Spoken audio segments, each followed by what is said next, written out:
Assalamualaikum warahmatullahi wabarakatuh. Perkenalkan, nama saya Fadilah Amalika Putri. Saya dari kelas 10 IPA 3. Di sini saya akan mempresentasikan 4 materi pelajaran fikih.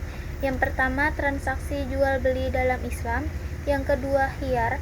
Yang ketiga, salam. Dan yang keempat, al-hajru. Transaksi jual beli dalam Islam.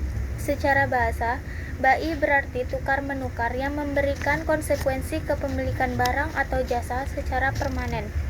Definisi ini akan mengecualikan beberapa transaksi. Yang pertama, transaksi hibah. Yang kedua, transaksi nikah. Dan yang ketiga, transaksi ijarah. Praktek jual beli ada 3 macam. Yang pertama, bai musyahadah, yaitu jual beli komoditi yang dilihat secara langsung oleh pelaku transaksi. Yang kedua, bai mausuk fi zimah, yaitu transaksi jual beli dengan sistem tanggungan dan metode maklumnya melalui spesifikasi kriteria dan ukuran. Dan yang ketiga adalah bai goib, yaitu jual beli komoditi yang tidak terlihat oleh kedua pihak atau oleh salah satunya.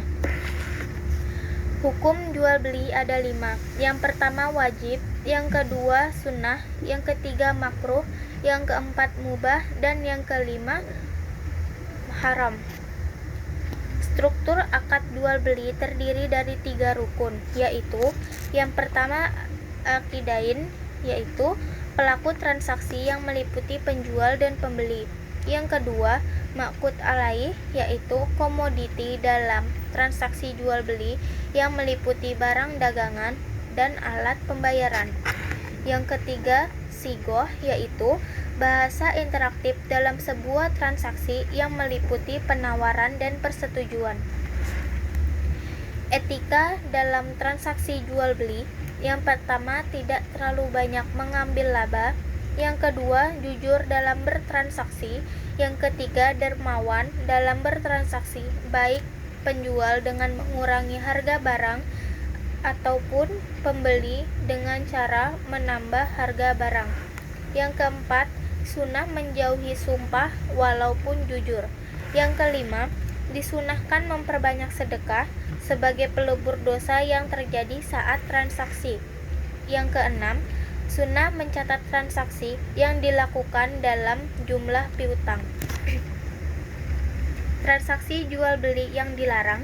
Yang pertama, ihtikar, yaitu menimbun makanan pokok yang diberikan ketika waktu mahal untuk dijual kembali dengan harga yang lebih mahal setelah masyarakat telah membutuhkannya.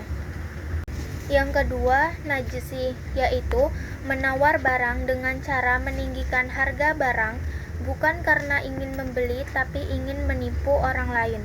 Yang ketiga, saum ala as-saum, yaitu menawar atas tawaran orang lain. Yang keempat, mengandung unsur membantu kemaksiatan. Setiap transaksi jual beli yang mengandung unsur membantu terwujudnya kemaksiatan adalah haram.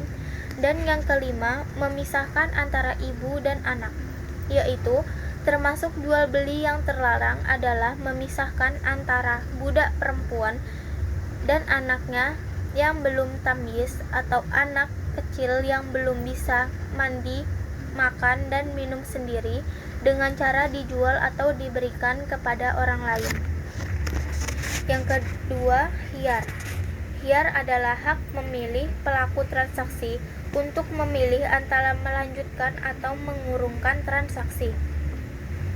Khiyar dibagi menjadi 3 macam. Yang pertama, khiyar majelis, yaitu hak atau wewenang pelaku transaksi untuk menentukan pilihan antara melangsungkan atau mengurungkan transaksi ketika kedua pelaku transaksi masih berada dalam masa khiyar majelis. Yang kedua, khiyar syarat, yaitu hak pelaku transaksi untuk memilih antara melangsungkan atau mengurungkan transaksi sesuai kesepakatan kedua belah pihak atas waktu yang ditentukan.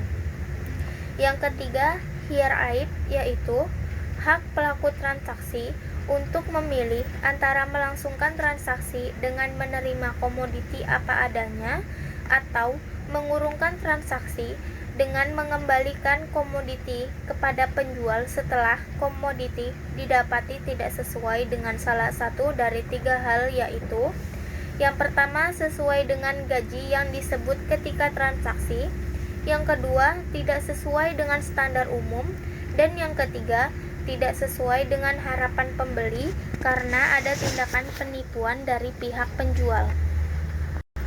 Yang ketiga, salam. Secara istilah, salam adalah kontrak beli atau jual barang dengan jumlah dan kualitas tertentu dengan sistem pembayaran dilakukan di muka, sedangkan penyerahan barang diserahkan di kemudian hari sesuai dengan waktu yang sudah ditentukan. Struktur akad salam terdiri dari 4 rukun, yaitu yang pertama, akidain, yaitu dalam akad salam meliputi muslim dan muslam ilaih. Yang kedua, ras al-mal, yaitu harga muslam fih yang harus dibayar di muka oleh pihak muslim. Yang ketiga, muslam fih, yaitu barang pesanan yang menjadi tanggungan pihak muslam ilaih. Dan yang keempat adalah sigoh. Selanjutnya, al-hajru. Al-hajru berasal dari al-hajar, hujranan atau hujaran secara bahasa, yaitu terlarang, tercengah, dan terhalang. Dasar hukum al-hajru atau mahjur yaitu sudah tertera di dalam Al-Quran Surah Al-Baqarah ayat 282 dan Al-Quran Surah An-Nisa ayat 5. Pembagian al-hajru dibagi menjadi 2 bagian, yaitu yang pertama, al-hajru atau mahjur dilakukan guna menjaga hak-hak orang lain seperti pencegahan terhadap yang pertama, orang yang utangnya lebih banyak daripada hartanya. Orang lain dilarang mengelola harta guna menjaga hak-hak yang berpiutang. Yang kedua, orang yang sakit parah dilarang berbelanja lebih dari 1/3 hartanya guna menjaga hak-hak ahli warisnya. Yang ketiga, orang yang merungguh dilarang membelanjakan harta-harta yang dirungguhkan.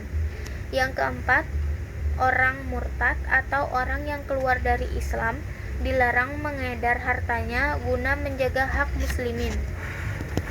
Yang kedua, mahjur dilakukan untuk menjaga hak-hak yang dimahjur itu sendiri, seperti yang pertama, anak kecil dilarang membelanjakan hingga beranjak dewasa dan sudah pandai mengelola dan mengendalikan harta. Yang kedua, orang gila dilarang mengelola hartanya sebelum dia sembuh.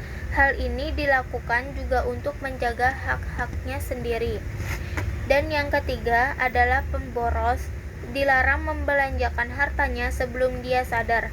Hal ini juga untuk menjaga hak terhadap hartanya ketika ia membutuhkan pembelanjaan.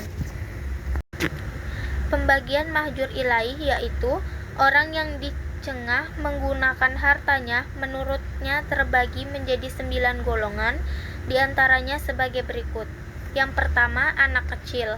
Yang kedua, orang gila. Yang ketiga, orang yang kurang akalnya.